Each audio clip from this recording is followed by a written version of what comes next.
Die boodskap, Numeri hoofstuk 21. Israel wen die Kanaaniete.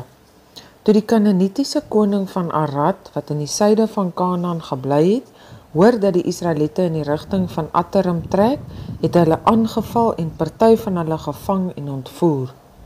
Die Israeliete het toe hierdie belofte voor die Here gemaak: As U ons help om hierdie mense te wen, sal ons al hulle stede heeltemal vernietig en dit aan U gee as 'n offer, omdat U ons 'n oorwinning gegee het. Die Here het hulle gebed verhoor en hulle gehelp om die Kanaaniete te verslaan. Soos hulle beloof het, het hulle al die stede heeltemal verwoes en almal doodgemaak wat daarin gebly het. Hulle het toe die plek Gorma, plek van verwoesting genoem. Die koperslang. Omdat die Israeliete nie deur Edom kon trek nie, het hulle van die berg Hor af die pad in die rigting van die Rietsee gevolg. Langs die pad het die volk weer ongeduldig geword en teen God en Moses begin uitvaar. Hoekom het julle ons uit Egipte laat trek net om in hierdie woestyn dood te gaan? Hier is nie behoorlike kos of water nie. Ons is nou al siek en sat vir hierdie walglike kos.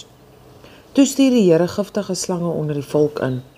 Die slange het hulle gepik en baie van hulle is dood. Die volk het toe by Moses gaan bely: Ons erken dat ons sonde gedoen het toe ons teen jou en die Here uitgevaar het. Tree tog vir ons in en vra die Here om hierdie slange weg te vat. Toe bid Moses vir die volk.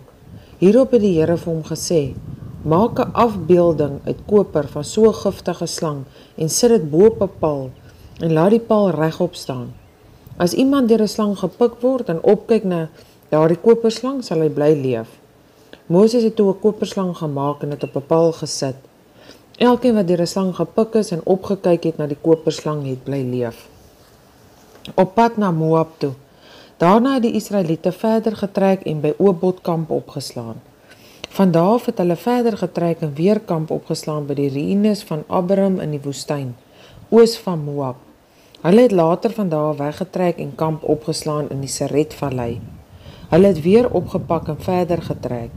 Toe het hulle aan die noorde kant van die Arnon rivier kamp opgeslaan in die woestyn, wat tot teen die Amorite se gebied geloop het. Die Arnon rivier vorm die grens tussen Moab en die Amorite. Daarom lees ons die volgende woorde oor hierdie gebied in die boek van die oorloë van die Here. Die stad Waib is in die Sirfa-streek.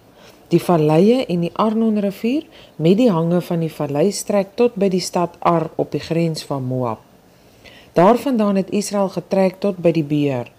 Beer is die waterput wat die Here vir Moses gesê het: Maak die volk bymekaar, dan gee ek vir julle water om te drink. Daar het die Israeliete hierdie lied gesing: Put, gee vir ons water, ons sal sing as ons dit sien.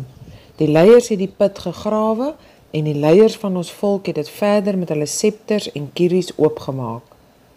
Die Israeliete het uit hierdie woeste gebied uitgetrek na Matana toe en daarvandaan na Nagliel en van Nagliel af Bamot toe. Hiervandaan het hulle verder deur die vallei in die gebied van Moab in tot by die berg Pisga. Van hier af kan jy ver oor die woestyn uitkyk. Israel verslaan vir Sihon en Og. Die Israeliete het boodskappers na koning Sihon, die koning van die Amorite, toe gestuur om hom te vra: Laat ons asseblief toe om deur u land te trek. Ons sal nie deur die landerye of die wingerde trek nie. Ons sal nie eens water uit julle putte skep om te drink nie. Ons sal op die groot pad bly, die een wat die koningspad genoem word, totdat ons deur u gebied is. Maar Sihon wou nie toelaat dat Israel deur sy gebied trek nie. Hy het sy leer bymekaar gekry om die Israeliete in die woestyn aan te val. Die geveg het toe by Joas plaasgevind, maar die Israeliete het hulle gewen en baie van hulle soldate doodgemaak. Hulle het hulle land ingeneem van die Arnon rivier af tot by die Jabok rivier, wat die grens van Amon is. Hulle het egter nie probeer om verder te gaan nie, want hierdie grens is deur baie soldate opgepas. Die Israeliete het al die stede van Amorite in hierdie gebied verslaan en daarin gaan bly. Ook Gesbon en sy omringende dorpe is verslaan. Gesbon was die hoofstad van koning Sihon van die Amorite. Hy het teen 'n vorige koning van Moab oorlog gemaak en toe sy hele gebied wat tot by die Arnon rivier strek by hom afgevat. Dit is oor hierdie oorwinning wat die digters vroeër 'n lied geskryf het. Kom na Gesbon toe en bou dit weer op. herstel koning Sion se stad. Hier van Gesbon van koning Sion se stad af, het die aanval soos 'n verwoestende veldbrand versprei. Dit het die stad Ar in Moab totaal verteer, wat die Arnon-hoogtes beheer het. Sies tog julle arme Moabite, die einde is vir julle in sig, maar julle wou mos op die God Kemos vertrou. Maar Kemos het julle seuns aan hulle eie lot oorgelaat, en nou is hulle vlugtelinge. Al julle dogters het hy deur die Amoritiese koning Sion laat vang. Ons het hulle heeltemal uitgeroei, van Gesbon af tot by Dibon. Ons het alles vernietig tot by Nofag en Madiba. Die Israeliete het in die Amoritiese land gaan bly. Moses het mense gestuur om te gaan kyk of dit moontlik was om die stad Jaser te oorrompel. Daarna het hulle die stad aangeval en het saam met al die dorpe in die omgewing ingeneem en die Amorite verdryf wat daar gebly het. Daar het hulle van koers verander en in die rigting van Basan getrek.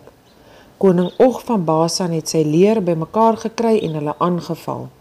Die geveg het by Edrei plaasgevind, maar die Here het vir Moses gesê: "Moenie vir hom bang wees nie, want ek gee hom met sy hele leer en sy land in julle mag oor.